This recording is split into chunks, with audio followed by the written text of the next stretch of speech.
Welcome to my new lecture. तो पीछे अभी तक हमने ग्रीन्स थ्योरम के बारे में पढ़ा और उसका एप्लीकेशन देखा पीछे हमने, ठीक है। तो ग्रीन्स थ्योरम में कुछ एप्लीकेशंस थे, फ्लक्स निकालना हमने सीखा सरफेसेस से, ये कुछ एग्जांपल्स थे जो पीछे हमने पढ़ा था, ठीक है। तो फ्लक्स हमने पढ़ा, उसके पीछे हमने कर्ल पढ़ा था। तो कर्ल बेसिकली हमने ग्रीन्स थ्योरम में क्या पढ़ा था, हमने 2D प्लेन यानी कि एक प्लेन के बारे में पढ़ा था, और प्लेन में कोई कर्व दे रखा हो और उसी प्लेन में कोई वेक्टर फील्ड हो, कोई फोर्स फील्ड हो या कोई वेक्टर फील्ड हो। तो प्लेन में वेक्टर फील्ड को ऐसे रिप्रेजेंट करते हैं, सिर्फ दो कंपोनेंट्स होते हैं फील्ड के, ठीक है। और उसी प्लेन में कोई कर्व दे रखा हो,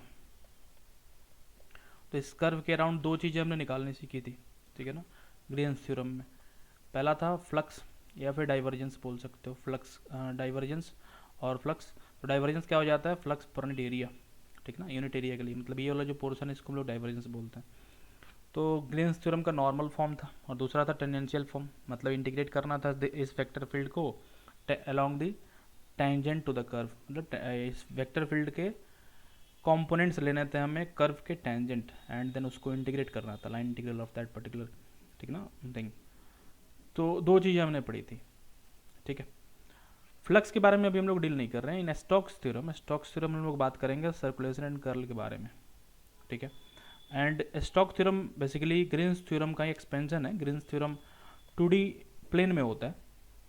इन जनरल हम लोगों ने XY प्लेन में देखा था, this could be XY plane में है ना, तो ये YZ प्लेन में भी हो सकता है और XZ प्लेन में भी हो सकता है, और वाट एवर प्लेन्स आर देयर, ठीक है। तो किसी भी प्लेन में हो सकता है Green's theorem, but 2D plane में था। उसका एक्सपेंशन, उसका ऑल इलेबोरेशन हम लोग देखेंगे। स्टोक्स थ्योरम बेसिकली करता क्या है, ग्रीन्स थ्योरम, दूसरी बात ग्रीन्स थ्योरम का बेसिक डेफिनेशन यहाँ से स्टार्ट होता है। दिस फर्स्ट इक्वेशन, इसको हम लोग बोलते हैं सर्कुलेशन। कर्व के अराउंड सर्कुलेशन हम लोग निकालते हैं, ठीक है। कर्व के अराउंड हम लोग सर्कुलेशन निकालते हैं। तो ये किस फॉर्म में, लाइन इंटीग्रल के फॉर्म में, ठीक है। और यहाँ लाइन इंटीग्रल को ही हमने सरफेस इंटीग्रल में कन्वर्ट करा था, but this particular surface is also, ठीक है ना, इन अ प्लेन, मतलब ये लाइन इंटीग्रल था, लाइन इंटीग्रल को हमने 2D प्लेन में कन्वर्ट करा। This is 2D plane. अब 2D क्यों, प्लेन तो 2D होता है, बट 2D इसलिए लिख रहा हूँ बिकॉज वो सिर्फ एक ही एक्सिस पे है, वो ओरिएंटेड नहीं है सरफेस स्पेस में, ठीक है ना। तो किसी एक प्लेन में हो सकता है, XY प्लेन, YZ प्लेन और XZ प्लेन। तो ग्रीन्स थ्योरम में हमने ये पढ़ा था। ये सेम जो सर्कुलेशन है जिसको हमने उसी प्लेन के सरफेस उसी प्लेन के, ठीक है ना, एरिया इंटीग्रल के फॉर्म में लिखा हुआ है, ठीक है ना, या सरफेस इंटीग्रल भी बोल सकते हो। यही कर्ल स्टोक्स थ्योरम में हम लोग आगे पढ़ते हैं अभी। तो यही कर्ल यहाँ पे किस फॉर्म में, 2D प्लेन में 3D सरफेस के इंटीग्रल के फॉर्म में हमें पढ़ना है इसको। ये curl integral of 3D surface भी होता है, कैसे होता है उसका हम लोग रिलेशन आगे देखते हैं, ठीक ना। तो Stokes theorem is nothing but जो सर्कुलेशन हमने पढ़ा था ग्रीन्स थ्योरम में, सर्कुलेशन और कर्ल, ठीक है, उसी का कन्वर्जन है 3D फॉर्म में, ठीक है ना, उसी का कन्वर्जन है 3D फॉर्म में। तो सिंपली वी कैन से कि स्टोक्स थ्योरम जनरलाइजेस ग्रीन्स थ्योरम जो कि 2D है इनटू 3D, ठीक ना, 3D में जनरलाइज करता है। क्या पढ़ा था हमने इसमें सर्कुलेशन में, ये कोई कर्व है, लेट्स सी, ये जो कर्व है ना पूरा का पूरा व्हाइट वाला जो बड़ा दिखाई पड़ रहा है, दिस इज अ कर्व, उसके छोटे छोटे सेक्शंस लिए हुए हैं। तो यही एक छोटा सा सेक्शन हमने ऐसा रिप्रेजेंट करा था उसको, and there is a vector field, और ये जो कर्व है C, ये किसी एक प्लेन में है, इन जनरल मान लो उसको XY प्लेन में, C XY प्लेन में, जो हमने पढ़ा था। और this is a vector field passing through that particular curve NJ, ऐसा। तो इस पूरे कर्व से पास कर रहा है, मतलब इस छोटा सा जो सेक्शन है यहाँ पे, जिसको एक्सपेंड करके हमने यहाँ पे दिखाया था, इसका एरिया dx dy था, तो इससे भी तो ये फील्ड पास करेगा, मतलब this field is also passing. अब ये नंबर ऑफ वेक्टर कितने होंगे तो इन्फाइनाइट हो सकते हैं, और उनके बीच की स्पेसिंग कुछ भी हो सकती है। तो ये फील्ड ऐसे पास कर रहा है, ये जो है ना सेक्शन यहाँ से, तो ये फील्ड यहाँ से भी पास कर रहा है इस छोटे वाले सेक्शन से, तो हर एक छोटे छोटे सेक्शन से पास कर रहा है। तो हमने करा क्या था, हमने इस ये जो वेक्टर फील्ड है इसका हमने सर्कुलेशन निकाला था। तो सर्कुलेशन के लिए करते क्या, वेक्टर फील्ड का हम लोग टेंजेंशियल कंपोनेंट लेते हैं। मतलब इसका कंपोनेंट अगर हम लोग इस वाले सेक्शन के बारे में बात कर रहे हैं, इस वर्टिकल वाले सेक्शन के बारे में बात कर रहे हैं, और ये हमारा फोर्स फील्ड है, तो इसका हमने इधर की ओर कंपोनेंट लेना होता है और उसको इंटीग्रेट करते हैं। फिर इस फोर्स फील्ड का इसके अलॉन्ग कंपोनेंट लेंगे, फिर इसके अलॉन्ग उसको इंटीग्रेट कर देते हैं। दैट इंटीग्रेशन इज, तो ये तो पूरा कर्व के लिए है, sorry this is for total curve.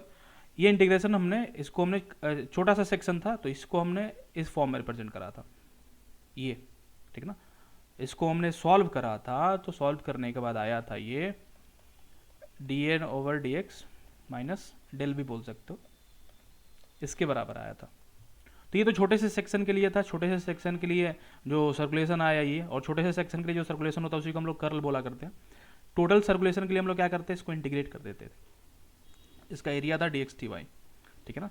तो इंटायर सर्कुलेशन के लिए हम लोग इसको इंटीग्रेट कर देते हैं, और इंटायर सर्कुलेशन को बाय डेफिनेशन मैथमेटिकल डेफिनेशन हो जाएगा, ये वेक्टर फील्ड है, ये टेंडेंशियल यूनिट वेक्टर है, तो यहाँ पे वेक्टर फील्ड का integral of vector field along tangent, या फिर integration of vector field, integral of vector field tangent to the curve, और ये dx उस टेंजेंट के अलोंग लेंथ है। तो ये मैथमेटिकल डेफिनेशन हो गया इसका, ठीक है ना। तो इसी को हम लोग क्या बोलते हैं, सर्कुलेशन बोलते हैं, और ये टोटल सर्कुलेशन है, not infinitesimal circulation, total circulation है, that's why here C is mentioned there, ठीक है। और टोटल सर्कुलेशन, ये तो इनफिनिटेसिमल सर्कुलेशन था, मतलब circulation per unit area, that is called curl basically. उसको हमने इंटीग्रेट कर दिया dx/dy के साथ, एंड दो यहाँ पे इंटीग्रल हैं तो डबल इंटीग्रल लगाया हमने, एंड दैट्स ऑल। तो ये इसके इक्वल होगा, तो ये चीज़ हमने पढ़ा था, ठीक है। इतना समझ में आ रहा है। तो ये चीज़ किस प्लेन में था, xy प्लेन में था, ये चीज़ xy प्लेन में था। इसको हमने एग्जैक्ट डिफरेंशियल फॉर्म में भी लिखा था, इसके बारे में मैंने पीछे बताया था कैसे ये टर्म आया था, ठीक। तो ये तीनों चीज़ें एक ही हैं। मैथमेटिकल डेफिनेशन जो है कर्ल का वो ये है, integral of force field along tangent, या integral of force field tangent to the curve. Good, तो इतना समझ में आ रहा है। तो ये स्टोक्स थ्योरम नहीं है, ग्रीन्स थ्योरम में हमने ये पढ़ा था। इसको हम लोग, ये किस प्लेन में था, अगेन आई रिपीट, ये xy प्लेन में था। xz प्लेन में भी हो सकता है और yz प्लेन में भी हो सकता है, सबके साथ ऐसे टर्म आएंगे। अगर ये xz प्लेन में होता, तो ये तो डेफिनेशन है, और कर्व ये c चला जाता है xz प्लेन में। जैसे ये c होता, अगर सर्कल है, c इज सर्कल, जैसे x² + y² is equal to something let's say 9, तो ये xy प्लेन में है, ठीक है ना। ये जो कर्व है हमारा xy प्लेन में, और यही c अगर ऐसा होता है x² + z² is equal to 9, तो ये xz प्लेन में चला जाता है, यहाँ पे xy प्लेन में, ठीक है। तो उसके करस्पॉन्डिंग इन दोनों में चेंज जाते हैं, इसमें तो कुछ चेंज करना नहीं है, क्योंकि सी सब चीज़ इंक्लूडेड है, सी में ही कर्व इंक्लूडेड है। इधर it could be in xy plane और yz प्लेन, और could be in zx plane और व्हाटएवर, ठीक है। तो यहाँ पे चेंजेज आएंगे, यहाँ देखेंगे जरा। अगर xy प्लेन में हम लोग बात कर रहे हैं, कर्व हमारा xy प्लेन में, तो यहाँ पे x है, dx और dy, और dy के साथ y कंपोनेंट है फोर्स फील्ड का। पीछे की चीज़ को मैं रिपीट कर रहा हूँ, अभी इसको 3D में हम लोग कन्वर्ट करके समझेंगे क्या मतलब होता है इसका। तो ये n होता है, y कंपोनेंट होता है, y dy है, यहाँ पे x dx है, और ऐड कर दिया गया, उसको इंटीग्रेट कर दिया गया। इसके बारे में अभी हम लोग बात नहीं कर रहे हैं, इसको देखेंगे हम लोग आगे डाइवर्जेंस थ्योरम जब हम लोग पढ़ेंगे। यहाँ ये इंपॉर्टेंट हमारे लिए, क्योंकि स्टोक्स थ्योरम में ये वाला टर्म आने वाला है आगे, इसलिए इस पर थोड़ा सा फोकस करते हैं। ये डेफिनेशन हो गया, ये एग्जैक्ट डिफरेंशियल फॉर्म हो गया, फिलहाल इसको भी आप इग्नोर कर दो, कोई प्रॉब्लम नहीं होने वाली। यहाँ फोकस करेंगे इस पर्टिकुलर चीज़ पे। ये xy प्लेन में था, तो xy प्लेन में था, तो y कंपोनेंट को x के साथ डिफरेंशिएट करा, y कंपोनेंट को x के साथ डिफरेंशिएट करा, और x कंपोनेंट को y के साथ डिफरेंशिएट करा, बीच में माइनस, ठीक है। अगर ये xz प्लेन में होता, xz प्लेन में, ठीक है ना, तो यहाँ पे जो टर्म आता वो आता, पहले हम लोग z को डिफरेंशिएट करते x के साथ, और z कंपोनेंट अगर 3 डायमेंशनल वेक्टर फील्ड होता हमारे पास, तो यहाँ पे p भी आ जाता, and that will B z component. तो डेल p/x इंटू अगला हो जाता डेल m/del z, और यहाँ पे क्या लिखते हैं हम लोग, यहाँ पे लिखते हैं dx dz। एंड सिमिलरली अगर ये yz प्लेन में होता, देन वी हैव हियर, और यहाँ पे इसको बाहर भी कर सकते हैं, इसको पीछे भी कर सकते हैं, माइनस साइन आ जाएगा, तो एक सीक्वेंस में होगा। लेट्स सी, ये वहाँ y हो जाएगा, एंड हियर सॉरी ये p है ना, y हो जाएगा, ठीक है, और n के साथ हो जाएगा z, y कंपोनेंट के साथ z, और डिवाइड dz। तो तीनों डिफरेंट प्लेन में अगर एक सेक्शन लेते हैं हम लोग अलग अलग, अगर ये xy प्लेन में दे रखा है तो xy प्लेन, yz प्लेन में तो yz प्लेन, और xz में तो xz। तो ये 2D ग्रीन्स थ्योरम था, हमने देखा था, सर्कुलेशन और कर्ल, ये वाला टर्म कर्ल कहलाता है। 3D में चलते हैं। मान लो यहाँ पे कोई छोटे, इसको छोड़ो, यहाँ देखो जरा, हमारे पास एक वेक्टर फील्ड है। अभी कोई कर्व नहीं दे रखा, सिंपली हमने वेक्टर फील्ड लिया और इस वेक्टर फील्ड का सर्कुलेशन हमने निकालना है। तो सर्कुलेशन अराउंड अ कर्व निकलता है, ठीक है। कर्व के बारे में बाद में बात करते हैं। यहाँ पे एक छोटा सा आर्बिट्ररी सेक्शन कोई कंसिडर करा मैंने, any arbitrary section I am considering here, and इसका एरिया जो है उसको मैं डेल ए आई मान लेता हूँ, या डी ए आई कुछ भी हो सकता है। तो कोई भी आर्बिट्ररी सेक्शन हमने कंसिडर करा यहाँ, ठीक है। And this vector field is passing through this arbitrary section X Y and Z, और ये वेक्टर फील्ड इससे पास कर रहा है। वेक्टर फील्ड को नहीं बनाता हूँ मैं, यहाँ पे बनाऊंगा तो थोड़ा कॉम्प्लिकेटेड दिखाई पड़ेगा। तो 3D वेक्टर फील्ड है और 3D वेक्टर फील्ड है मतलब इससे क्रॉस कर रहा होगा, वो वेक्टर फील्ड इससे क्रॉस कर रहा होगा। तो इस पर्टिकुलर सेक्शन से इसका एरिया वेक्टर होगा, कहीं एरिया वेक्टर परपेंडिकुलर होता है सरफेस के, और वेक्टर फील्ड किसी डायरेक्शन में क्रॉस कर रहा होगा। तो ये कोई पर्टिकुलर सेक्शन है, स्पेस में हमने लिया, ये कोई सरफेस नहीं है, छोटा सा सेक्शन लिया, तो सेक्शन होगा तो उसका भी एरिया होगा। बट यहाँ पे इसका कोई इक्वेशन हमारे पास नहीं है, कोई भी आर्बिट्ररी सेक्शन मैंने चूज कर लिया और उससे ये वेक्टर फील्ड पास कर रहा है। अब इस आर्बिट्ररी सेक्शन में हमें सर्कुलेशन निकालना है उस वेक्टर फील्ड की वजह से। तो ये वेक्टर फील्ड मान लो इधर की ओर जा रहा है, ये फोर्स फील्ड जो है इधर की ओर जा रहा है। तो इससे सर्कुलेशन निकालना थोड़ा सा कॉम्प्लिकेटेड, यहाँ विजुलाइज करना क्या, क्यों, क्योंकि इस फोर्स का कंपोनेंट लेना पड़ेगा पहले। ये जो छोटा सा सेक्शन हमने लिया है, छोटा सा सेक्शन मान लो रेक्टेंगुलर सेक्शन और ट्रायंगुलर भी हो सकता है वो, और फोर्स हमारा बाहर की ओर है। तो इस फोर्स का या इस फील्ड का हमें पहले इसके प्लेन में एक कॉम्पोनेंट लेना पड़ेगा। मान लो इसके साथ थीटा एंगल बना रहा है तो कॉम्पोनेंट लेंगे, और फिर उसके साथ इसको इंटीग्रेट करना पड़ेगा, मतलब सर्कुलेशन लेने के लिए। और जो प्लेन में फोर्स आ जाएगा, मतलब फील्ड जो आ जाएगा प्लेन में, फिर उस एफ को उसका कंपोनेंट लेना पड़ेगा इसके अलोंग, मतलब इसके कर्व के अलोंग जो हमने पीछे देखा। उसके जगह पे इंस्टेड ऑफ दैट हम लोग इसको दूसरे तरीके से विजुलाइज करने की कोशिश करते हैं। ये जो छोटा सा सेक्शन दिखाई पड़ रहा है, इसका हम लोग प्रोजेक्शन लेते हैं तीनों प्लेन्स में। मान लो पहले इसमें मैंने लिया, यहाँ मैंने लिया इसका प्रोजेक्शन हम लोग सामने वाले प्लेन में भी ले सकते हैं, सामने वाले प्लेन में भी ले सकते हैं, ऐसा कुछ है, सामने वाले प्लेन में ऐसा होगा, और इधर वाले प्लेन में भी ले सकते हैं, कुछ होगा ऐसे टेढ़ा होगा, जो भी हो समझ में आ रहा है क्या होता है। तो इसका प्रोजेक्शन तीनों प्लेन में ले लिया, ठीक है ना। सामने वाले प्लेन में एक्स जेड प्लेन में हो गया, वाई जेड प्लेन में हो गया, और इस प्लेन में हो गया। वन मोर थिंग, इसको हम लोग बोलते हैं डी ए। सबका सेक्शन कुछ ना कुछ होगा, थोड़ा थोड़ा एरिया भी डिफरेंट होगा। तो इसका अगर डेल ए आई लिया है मैंने, तो इन तीनों का प्रोजेक्शन, तीनों पे प्रोजेक्शन हुआ तीनों प्लेन में, तो इन तीनों का एरिया डिफरेंट होगा। इसको कुछ नाम देना पड़ेगा, सिर्फ डी ए तो लिख नहीं सकते, तीनों सेम हो जाएगा। समझते हैं जरा, एरिया क्या होता है, वेक्टर होता है। एरिया क्या होता है, वेक्टर होता है। उसका डायरेक्शन किधर होता है, परपेंडिकुलर टू दी सरफेस के परपेंडिकुलर होता है। तो ये वाला जो कंपोनेंट दिखाई पड़ रहा है, इसका प्रोजेक्शन हमने इस प्लेन में लिया है, इस प्लेन में एक्स जेड प्लेन में। तो एक्स जेड प्लेन के परपेंडिकुलर कौन होगा, इसके परपेंडिकुलर इधर की ओर होगा वाई के लिए हम लोग यूज करेंगे j. Let me take another colour, इधर आ गया।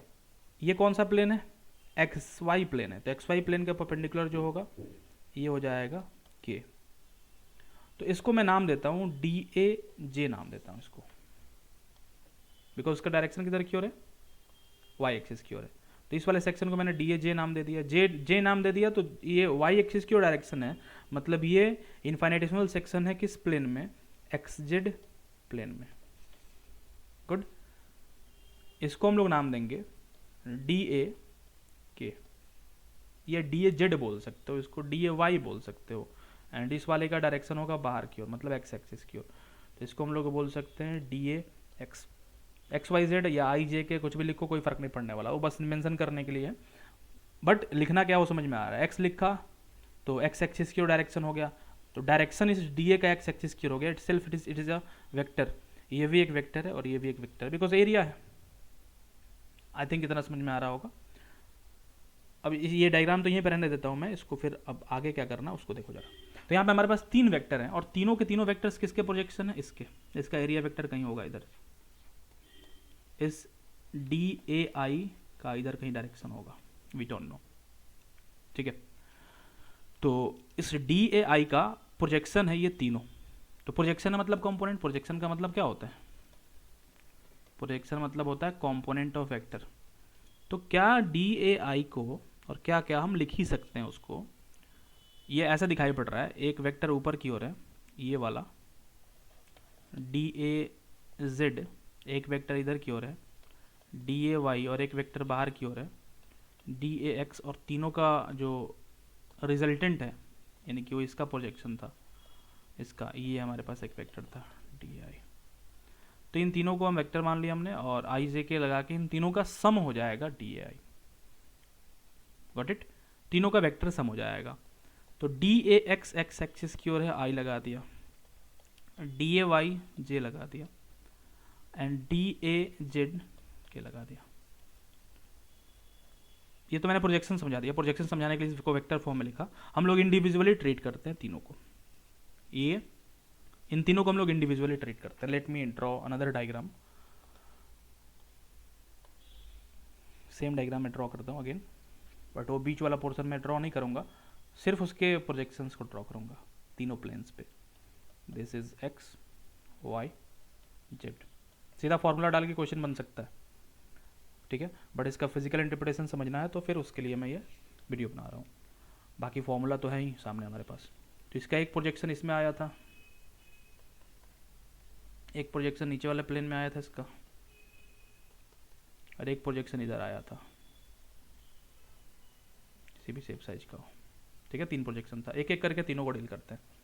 इसको हमने नाम दिया था DAX, और किस प्लेन में था, ZY प्लेन में, YZ प्लेन में। अच्छा, वेक्टर फील्ड हमारा क्या था,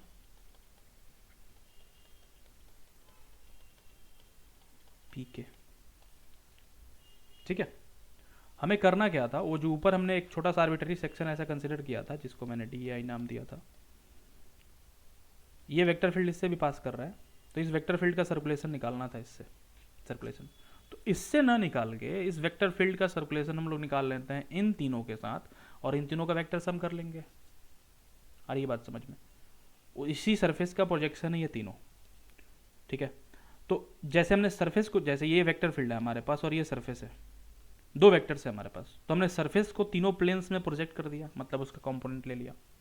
सिमिलरली इस फोर्स फील्ड को भी हम लोग तीनों प्लेन्स में प्रोजेक्ट कर देते हैं, और उस प्रोजेक्टेड प्लेन में, यानी कि उस प्लेन में हम पहले सर्कुलेशन उसका पता करेंगे और उन सर्कुलेशन को का वेक्टर सम ले लेंगे, then we get resultant circulation.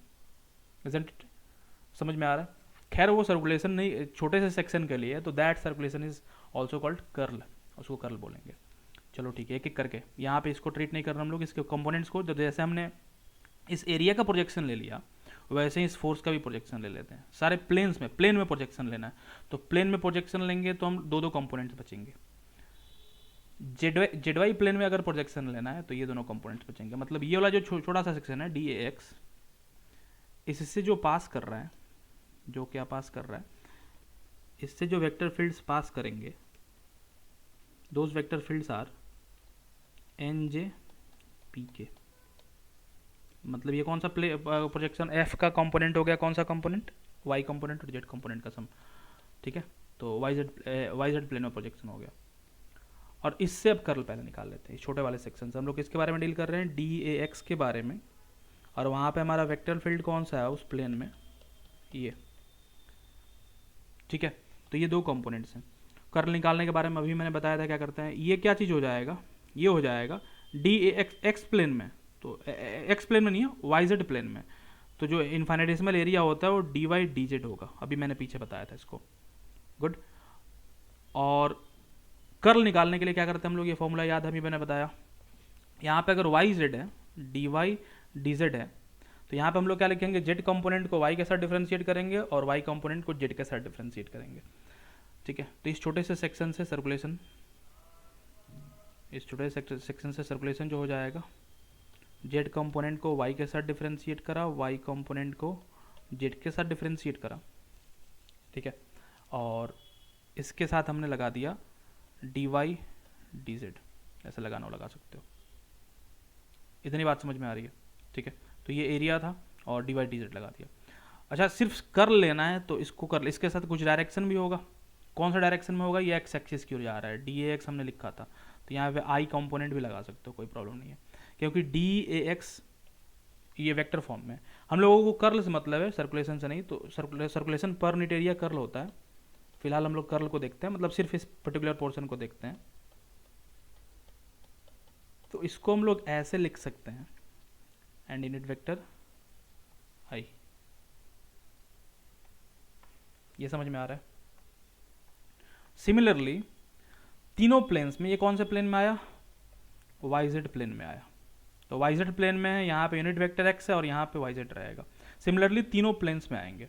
एक और प्लेन में अगर यहाँ पे मैं एक्स वाई प्लेन की बात करूँ तो एक्स वाई प्लेन में पीछे हमने देखा था वाई को एक्स के साथ, एक्स को वाई के साथ डिफ्रेंशिएट करा पार्शियली, और यहाँ पे के आ जाएगा। एंड जेड एक्स प्लेन में अगर बात करनी है मैं तो जेड को पहले रख लो, एक्स को पहले रख लो, सीक्वेंस में आगे हम लोग उसको देख लेंगे, मतलब कि सीक्वेंस में उसको रखेंगे, नो मैटर। फिलहाल इसको मैं लिखने के लिए लिख देता हूँ यहाँ पे। तो पहले मैंने मान लो एक्स को डिफ्रेंशिएट करा जेड के साथ, माइनस जेड को डिफ्रेंशिएट करा एक्स के साथ, एंड यहाँ पे हो जाएगा एक्स जेड प्लेन है तो जे हो जाएगा। ठीक है, और तीनों का वेक्टर सम कर लेंगे, तो तीनों का वेक्टर सम कर लेंगे वो सर्कुलेशन हो जाएगा। तीनों का वेक्टर सम कर लेंगे तो सर्कुलेशन हो जाएगा। तो सर्कुलेशन इज नथिंग बट, इसको मैं ऐसे लिखता हूँ सीधा, कर्ल ऑफ एफ, ये इसको लिखते हैं हम लोग कर्ल एफ। ये मैंने ज्योमेट्रिकली समझाया इसको प्रोजेक्ट करके। ठीक है, तो यहाँ पे ब्रैकेट है और ब्रैकेट में यहाँ पे अगर आई लेना है तो आई मतलब एक्स एक्सिस की ओर जाएगा। एक्स एक्सिस की ओर कब जाएगा? एक्स एक्सिस की ओर तब जाएगा जब हम लोग लेंगे यहाँ पे वाई कंपोनेंट z और z ओवर y i। फिर दूसरा वाला यहाँ कंपोनेंट आएगा j की ओर जाएगा, मतलब y एक्सिस की ओर जाएगा। तो y एक्सिस की ओर जाएगा तो x z लेना पड़ेगा, x के साथ z और z के साथ x, sorry p should be there, j। Next one is ये हो गया X Y, sorry Z Y Z X. Next one is X Z, तो एक्स जेड में, सॉरी एक्स जेड नहीं होगा, एक्स वाई तो हो गया ना, एक्स वाई होगा, सॉरी यहाँ पे होगा D N over D X. Sequence सही रहना चाहिए इसका, यहाँ पे इस सिक्वेंस में इसको रखेंगे, और यहाँ पे हो जाएगा D M over D Y के। ये हुआ कर्ल ऑफ एफ। ये कुछ ऐसा दिखाई पड़ रहा है। I hope this is clear, geometrically interpret करके कैसे ये आया फॉर्मूला कर्ल ऑफ एफ का। ठीक ना, 3 डायमेंशनल सरफेस के लिए। तो 3 डायमेंशनल सरफेस के बारे में बात नहीं कर रहे हम लोग, 3D वेक्टर फील्ड था, उसका हमने कर्ल निकाला एक छोटे से आर्बिट्री सेक्शन के लिए, यानी आर्बिट्री सेक्शन, वो किसी सरफेस की बात नहीं थी, वो कोई आर्बिट्री सेक्शन ले लिया था, उसका एरिया मैंने डी ए कंसिडर कर लिया था। तो we have a vector field and we have find और we formed a formula here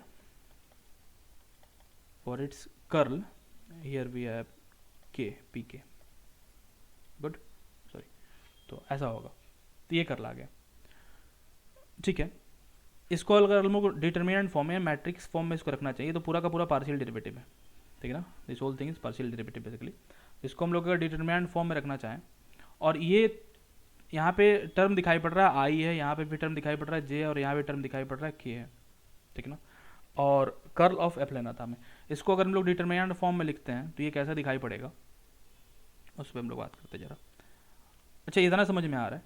तो वो कोई भी आर्बिट्री सरफेस हो उसके लिए हम लोग ऐसा कर सकते हैं। ठीक है ना, कोई भी आर्बिट्री सरफेस हो उसके लिए हम लोग ऐसा कर सकते हैं। पूरे सरफेस के लिए अगर निकालना होगा तो पूरे सरफेस के लिए निकालना होगा तो इसको हम लोग इंटीग्रेट करेंगे, फिर वहाँ पे इसका सरफेस इंटीग्रल लेना पड़ेगा। तो ये अपने आप में क्या बन गया, एक वेक्टर फील्ड बन गया। वेक्टर फील्ड पहले एक दे रखा था, ठीक है ना, और कर्ल ऑफ एफ हमने ले लिया, तो ये अपने आप में एक और क्या हो गया, एक नया वेक्टर फील्ड, मतलब एक इक्वेशन बन जाएगा। तो ऑब्वियसली ये वेक्टर फील्ड ही है। और इस वेक्टर फील्ड का फर्दर हम लोग क्या करेंगे, सरफेस इंटीग्रल लेंगे, तो इंटायर सरफेस के लिए सर्कुलेशन हमें पता चलेगा। दिस इज अ सर्कुलेशन, ये किसके लिए सर्कुलेशन है, सर्कुलेशन फॉर, या छोटा सा जो एरिया था ना, इनफाइनाइट स्मॉल एरिया था, उसके लिए कर लें कर्ल और सर्कुलेशन फॉर सर्कुलेशन फॉर, ठीक, any arbitrary section in space. Space में कोई भी आर्बिट्रेरी सेक्शन लिया उसके लिए सर्कुलेशन है। और इस वेक्टर फील्ड का फर्दर हम क्या करेंगे, सरफेस इंटीग्रल लेंगे, ठीक है ना। तो पीछे हमने जो अभी तक देखा उसमें सरफेस इंटीग्रल में कोई फंक्शन होता था हमारे पास, कोई भी जी फंक्शन होता था एक्स वाई जेड, और उसका हम लोग सरफेस इंटीग्रल लेते थे। तो सरफेस इंटीग्रल लेने के लिए इसके लिए क्या करते थे, unit vector, normal unit vector लेते थे, डी सिग्मा लेते थे, देन वी इंटीग्रेट 2D और 3D जो भी, ऐसे इंटीग्रेट करते थे।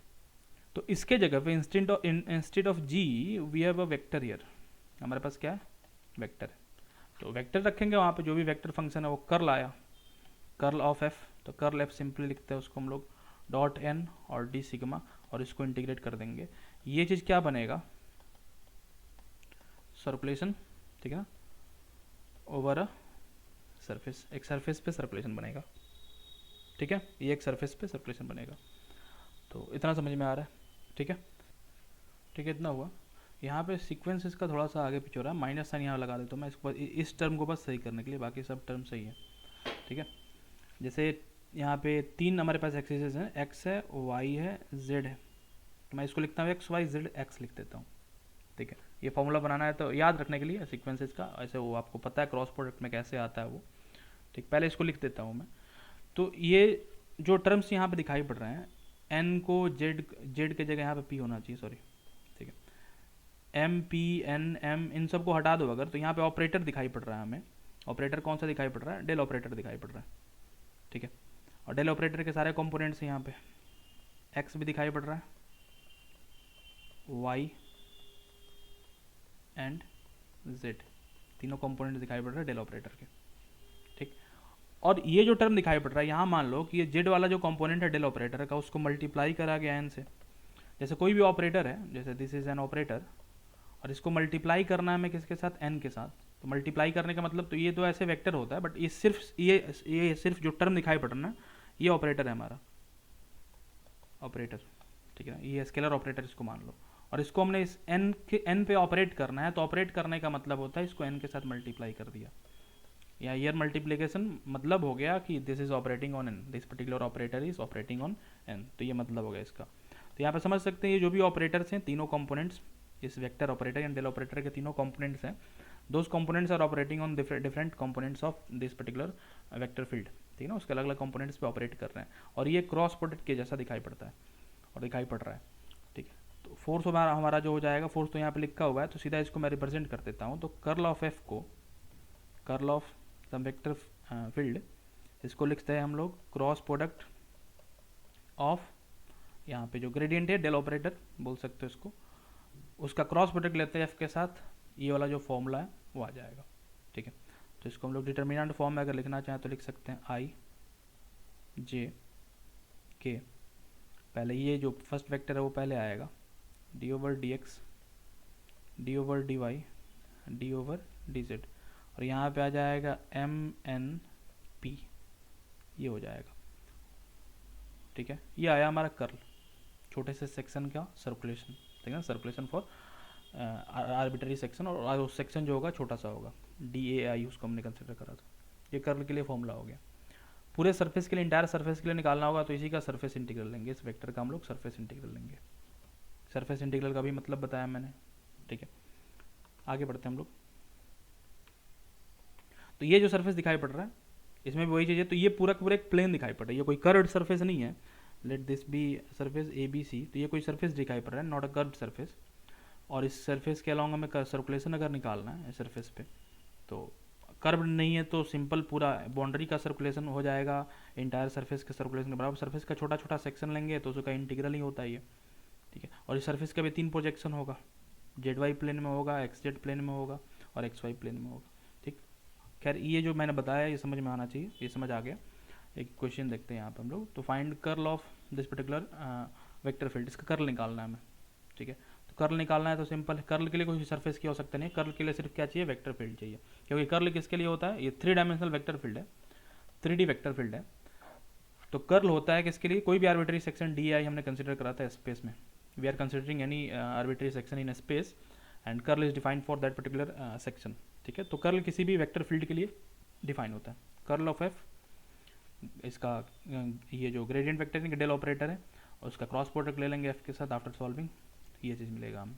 तो ये आपको समझ में आ रहा है, ठीक है। इसको खुद सॉल्व कर लोगे, डिटरमिनेंट मेथड से सॉल्व कर सकते हैं क्रॉस प्रोडक्ट, ठीक। तो आता हूँ मैं अब स्टोक्स थ्योरम पे।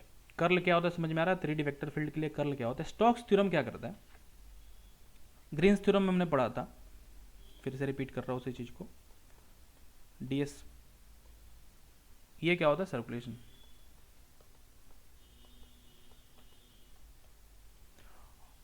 ठीक है। इसी को जनरलाइज किया जाता है 2D फॉर्म में, इसका 3D फॉर्म में इसका जनरलाइजेशन स्टोक्स थ्योरम होता है, आता है थ्योरम पे।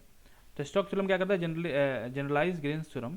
तो 3D सर्कुलेशन जो होता है, ग्रीन्स थ्योरम में सर्कुलेशन के जो हम लोग ने फॉर्म पढ़ा था वेक्टर फील्ड का around a simple closed curve, ठीक है, इन एक्स वाई प्लेन।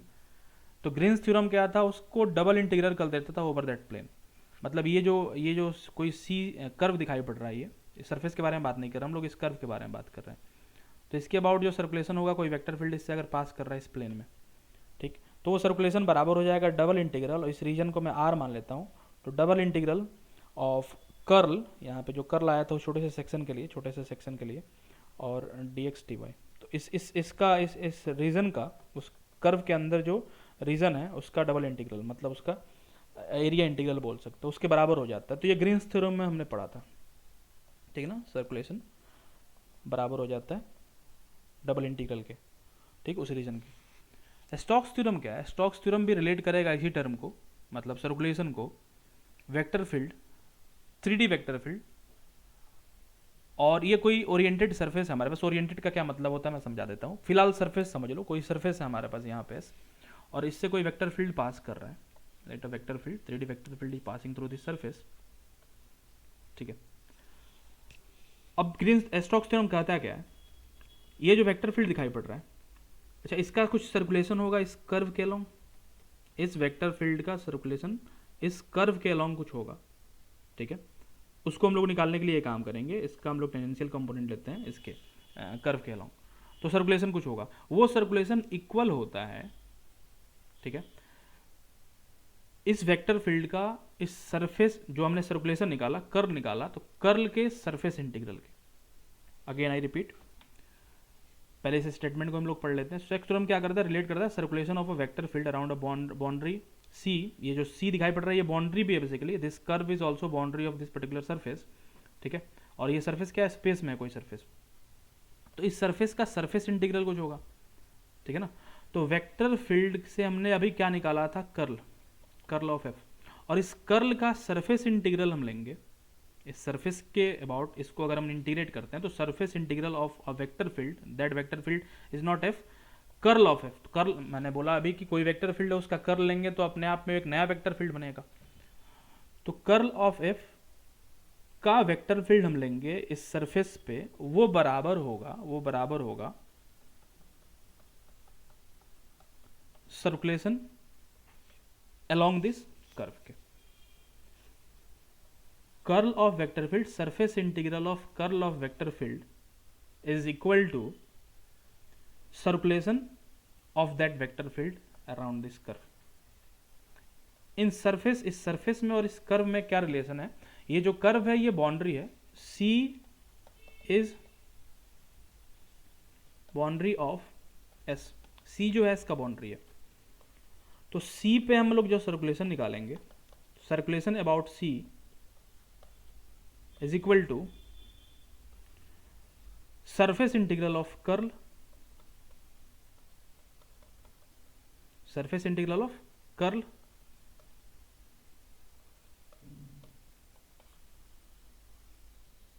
के बराबर होता है। यहां पे हमारे पास कोई सरफेस है और ये कर्व है, इन दोनों का क्या रिलेशन है, सी का और इसका, सी इज बाउंड्री ऑफ एस, ठीक ना। तो ऐसा कोई कर्व है जो किसी भी, ये तो थोड़ा सा स्फेरिकल टाइप का दिखाई पड़ रहा है, किसी भी शेप साइज का सरफेस हो, अगर उसके बाउंड्री के अबाउट हमें सर्कुलेशन पता है, ठीक है ना, तो उस पूरे सरफेस पे हम लोग कर्ल का सरफेस इंटीग्रल निकाल सकते हैं। आई थिंक ये समझ में आ रहा है, आगे फॉर्मूले पे आते हैं हम लोग, ठीक है। तो जो थ्योरम होता है वो, या कोई वेक्टर फील्ड दे रखा है हमारे पास, ठीक है ना, और ये होता है सर्कुलेशन जो हमने पीछे पढ़ा था, सर्कुलेशन का बेसिक डेफिनेशन जो होता है, ठीक।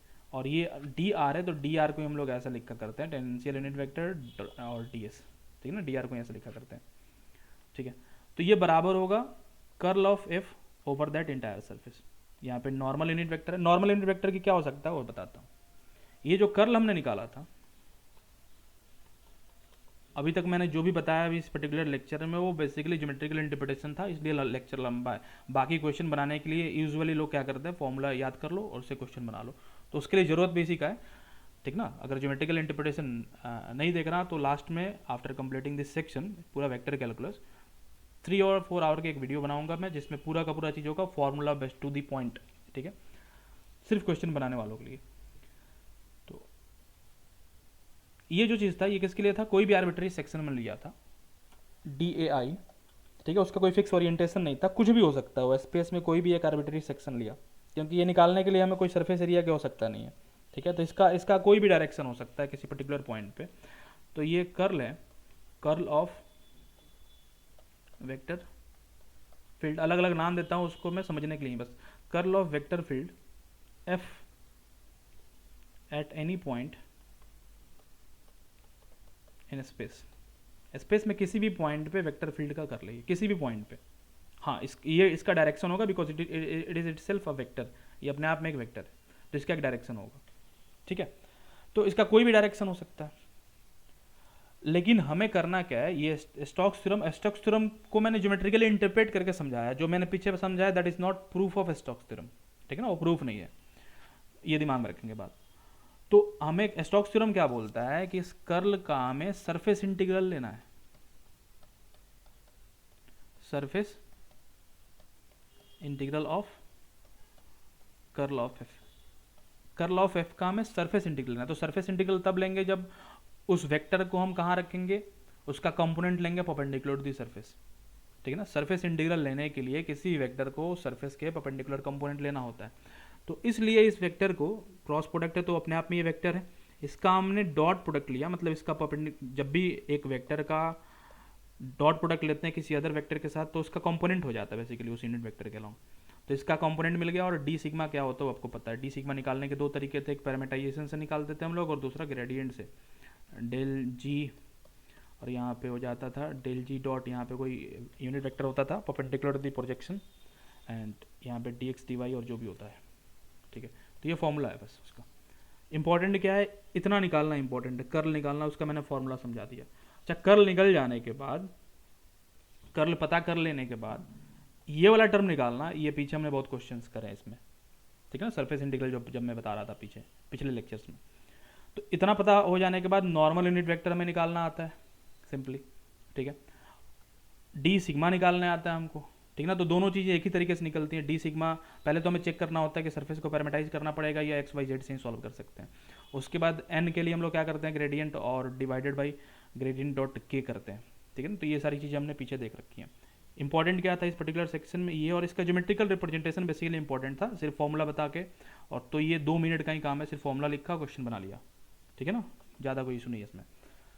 तो फिजिक्स के क्वेश्चंस को समझना है, और मोर ज़्यादा से ज़्यादा कितने भी कॉम्प्लेक्स क्वेश्चंस होंगे, तो ज़्यादा से ज़्यादा कॉम्प्लेक्स क्वेश्चंस भी होंगे अगर, तो ज्योमेट्रिकली इंटरप्रेट करके और समझ सकते हो इसका मतलब क्या होता है, ठीक है ना। फिजिकल सिग्निफिकेंस बेसिकली समझना अगर फिजिक्स के प्रॉब्लम्स का और मैथमेटिकल डेफिनेशंस का जो भी फॉर्मूला हम लोग पढ़ रहे हैं, तो for physical significance geometrical interpretation is important, सारे फॉर्मूले का आते हैं हम लोग क्वेश्चन पे। तो जो मैंने पीछे एक क्वेश्चन पढ़ा था ना, उसी को इवेलुएट करना है फॉर दिस पर्टिकुलर हेमिस्फीयर। यहाँ पे कोई हेमिस्फीयर है और वेक्टर फील्ड में दे रखा है 2D वेक्टर फील्ड है। तो ये 2D वेक्टर फील्ड नहीं है, रियली में यहाँ पे जेड कंपोनेंट नहीं दिखाई पड़ रहा है, this vector field is not 2 dimensional vector field. दिख रहा है वो बिकॉज इसका प्रोजेक्शन क्या है 2D है, ये रियली में कैसा दिखाई पड़ेगा आगे बढ़ता हूँ मैं। ये y हो गया और ये x हो गया, और इसी को लिखा हुआ था -xj, ये हमारे पास वेक्टर फील्ड है। तो ये वेक्टर फील्ड का जो इक्वेशन है, ये थोड़ी बोल रहा है कि इसका, जैसे इसको मैं अगर ऐसे इस प्लेन में ऐसे बात करूँ, and this is x this is y, तो ये ऐसे सर्कुलेट कर रहा है ये वेक्टर फील्ड इस प्लेन में। इसके ऊपर इसके पैरेलल एक और हम लोग प्लेन ले सकते हैं, तो सब एक्स वाई प्लेन ही है, उसके ऊपर एक और ले सकते हैं, तो ऐसे तो इनफाइनाइट नंबर ऑफ सेक्शंस हो जाएंगे। तो ये वेक्टर फील्ड रियली में 3 डायमेंशनल है, और समय ना वो वाई जेड एक्सिस की और पूरा का पूरा डिस्ट्रीब्यूटेड है ऐसे सेक्शंस, मतलब ये जो गोल गोल दिखाई पड़ रहा है ये पूरा का पूरा, इसको बाहर भी समझ लो, स्क्रीन से बाहर आते हुए ऐसे ही दिखाई पड़ेगा, गोल गोल गोल गोल ऐसे प्लेट के जैसा बाहर आएगा। ठीक है, ये जो डायग्राम दिखाई पड़ रहा है राइट साइड में। अभी कोई जरूरी नहीं कि इतना ज़्यादा स्पेस रहेगा, स्पेसिंग की कोई बात ही नहीं करी गई है। यहाँ पे इन्फाइनाइट नंबर ऑफ सेक्शंस आते हैं, इन्फाइनाइट नंबर ऑफ पैरेलल, ठीक है, प्लेन्स आर देयर जिन पे ऐसे ऐसे वेक्टर्स बने हुए होंगे।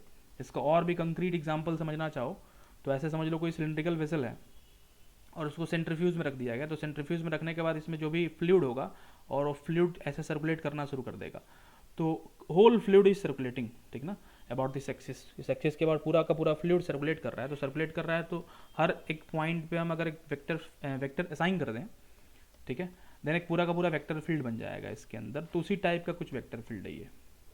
और इसी वेक्टर फील्ड में मान लो हमने एक स्फीयर रख दिया इस टाइप का, सॉरी ये जो स्फीयर दिखाई पड़ रहा है ना, इसी वेक्टर फील्ड में हमने एक स्फीयर रख दिया, मान लो ऐसा एक हेमी स्फीयर रख दिया, और इस हेमी स्फीयर का यहाँ पे कर्व होगा। दो इंपॉर्टेंट चीज़ें, ये स्फीयर इसका सरफेस एरिया ऐसे, और इसके बाउंड्री का कोई भी सरफेस हो, कैसा भी सरफेस हो, उसका बाउंड्री तो हमेशा एक कर्व ही होगा, ठीक है ना, बाउंड्री उसका हमेशा एक कर्व होगा।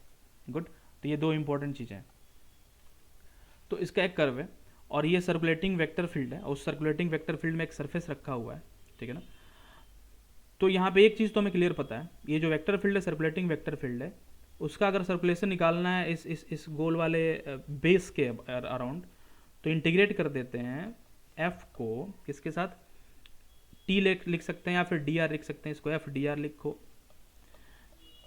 जैसे सुटेबल हो, या फिर इसको एफ टी डी एस लिखो, whatever you want to write, जैसे अप्रोच करना है, वेलोसिटी के टर्म में लिखो, वी के टर्म में, और जैसे लिखो, सब कुछ देख चुके हम लोग पीछे, ठीक है। तो ऐसे हम लोग करके इसको काफ़ी आसानी से निकाल सकते हैं फट से, ठीक है ना, ये चीज़ हम लोग पता कर सकते हैं इसके अराउंड।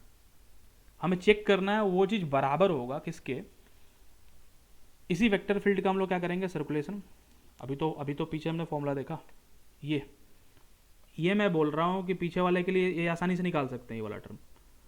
फिर इसको निकालना पड़ेगा, जो भी वेक्टर फील्ड दिया हुआ था उसका कर्ल लेंगे और फिर उस कर्ल का सरफेस इंटीग्रल लेंगे, and both this things are, ठीक ना, इक्वल, या शुड बी इक्वल होने चाहिए। तो हम लोग चेक कर रहे हैं। तो यहाँ पे हमें एक वेक्टर फील्ड दे रखा है और ये 3D कैसे है मैंने इसको समझाया, सरफेस भी दे रखा है, and we need one more thing, curve.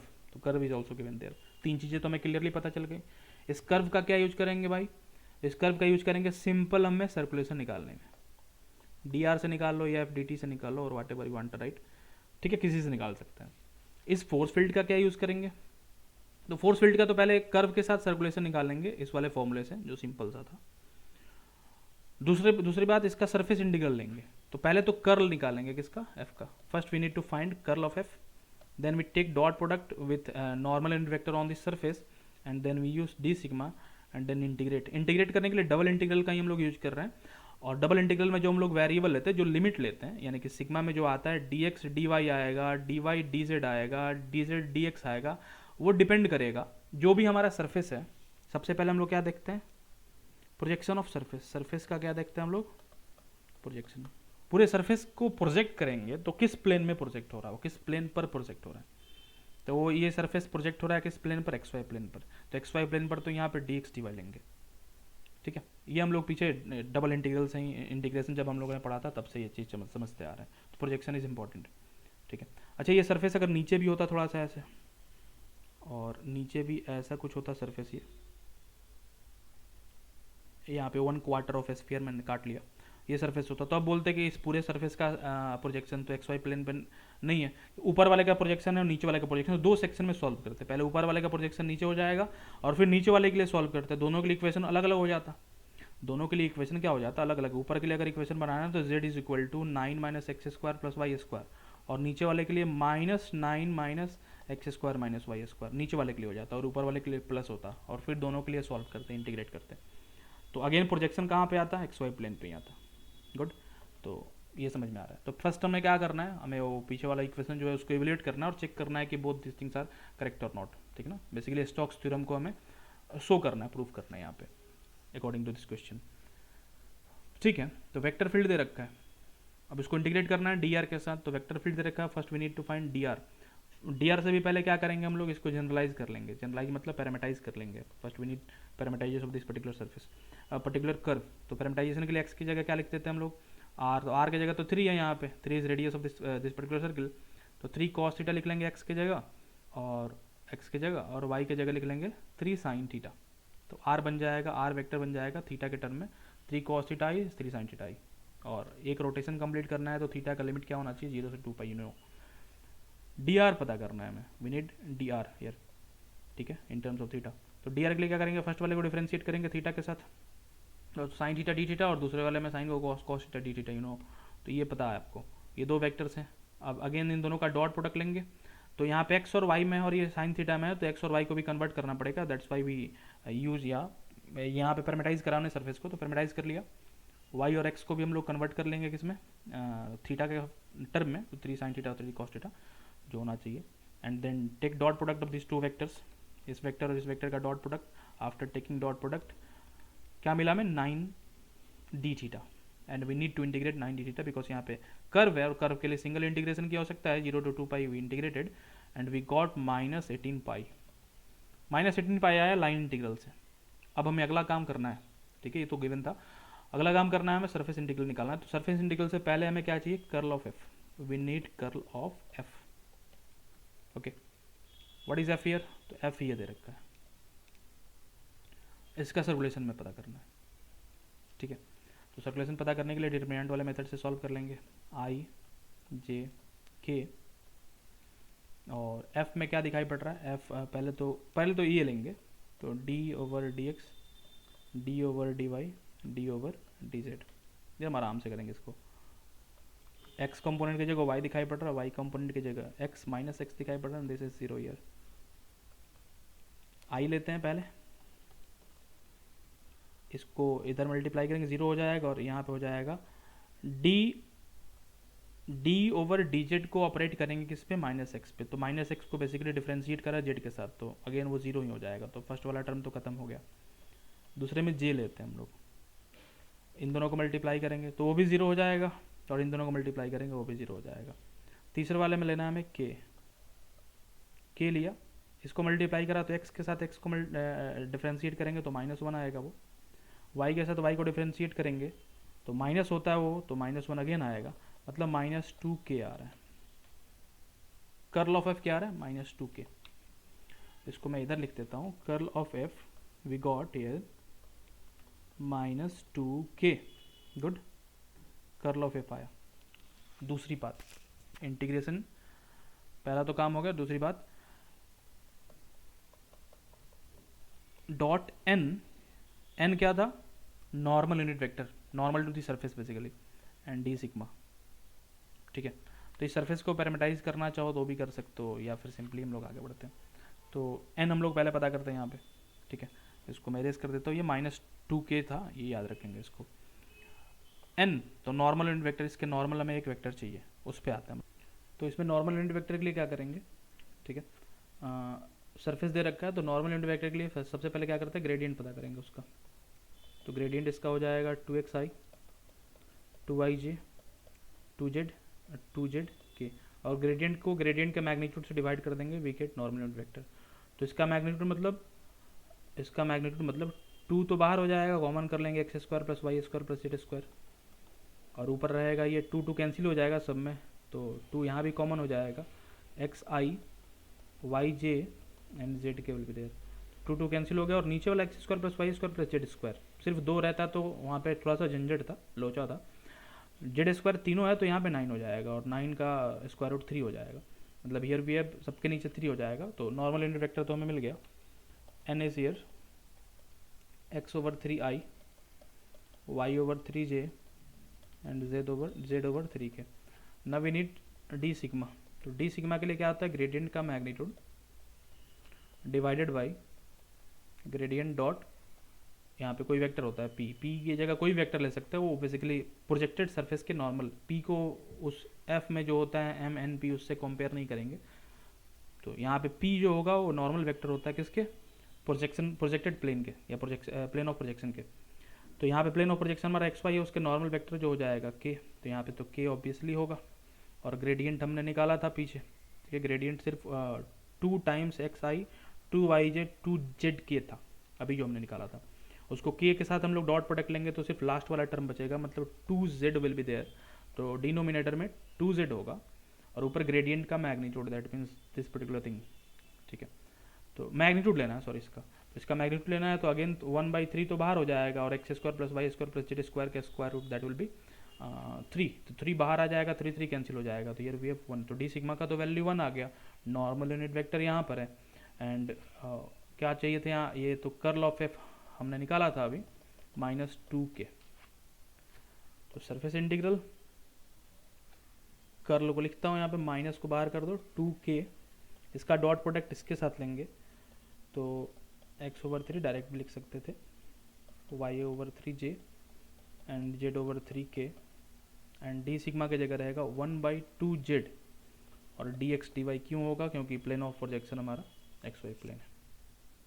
इन दोनों का डॉट प्रोडक्ट निकालेंगे तो k के साथ k ही बचेगा, बाकी सब तो डिसअपियर हो जाएगा। देन वी गॉट -2/j, तो माइनस को तो बाहर रहने दो, 2/3z and here we have again 1/2z and dx dy, 2 cancel करो, z भी कैंसिल करो, we left with 1/3 and dx dy मतलब इस नीचे वाले पोर्शन का एरिया, तो हो जाता है पाई आर स्क्वायर, आर कितना है 3, तो 3 का स्क्वायर 9 हो जाएगा, तो ये चीज़ रहेगा।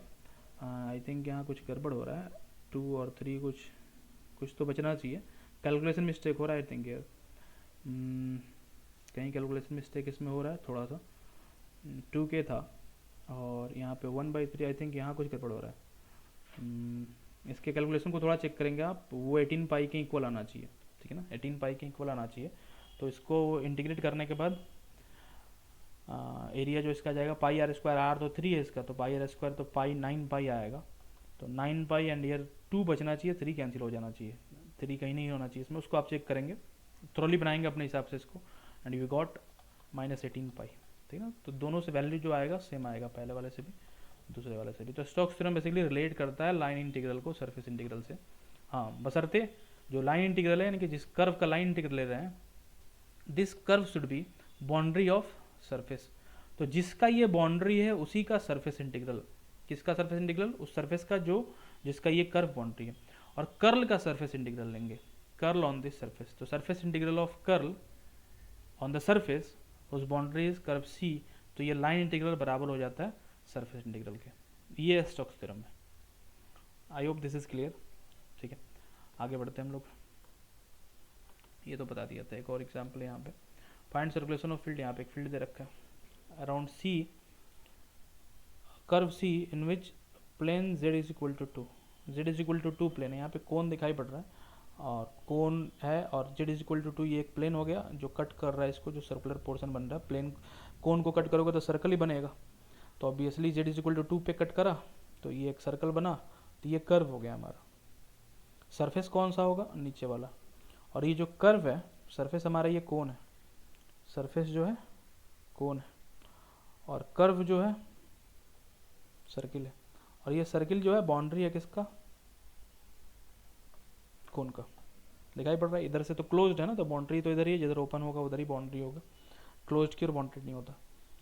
तो अगेन एक एक करके यहाँ पे वही फिर से उसी को शो करना है, उसी को चेक करना है सर्कुलेशन को, सर्कुलेशन नहीं सिर्फ सर्कुलेशन निकालना है, तो किसी भी एक तरीके से निकाल सकते हो, सरफेस इंटीग्रल से ही निकालो।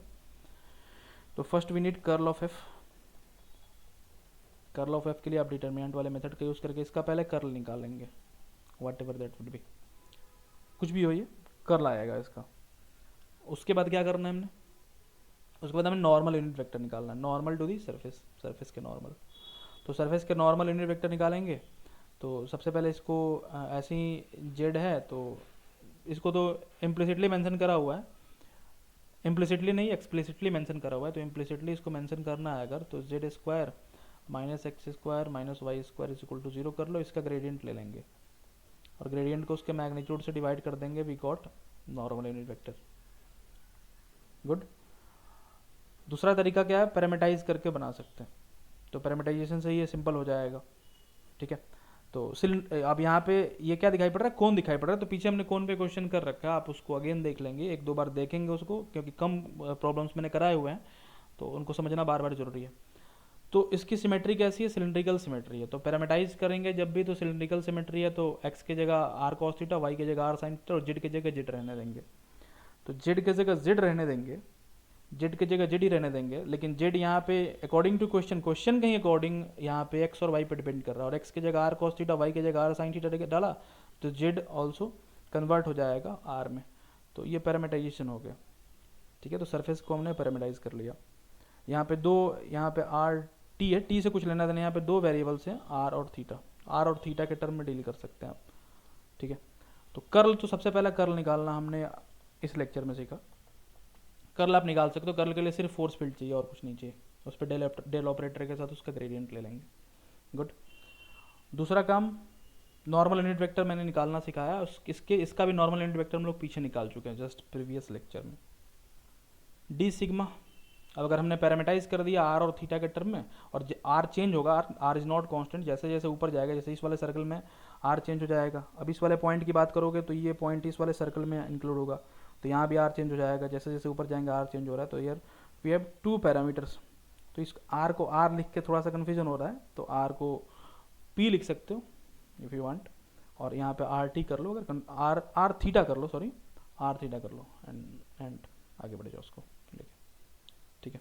तो डी सिग्मा निकाल सकते हैं। डी सिग्मा के लिए क्या तरीका था, तो ग्रेडियंट का मैग्नीट्यूड, इसके लिए ये ग्रेडियंट ओवर ग्रेडियंट का मैग्नीट्यूड, मतलब यूनिट वेक्टर, यहाँ पे ग्रेडियंट का magnitude divided by gradient dot वो परपेंडिकुलर वाला वेक्टर, ठीक है ना, ग्रेडियंट डॉट परपेंडिकुलर वाला वेक्टर।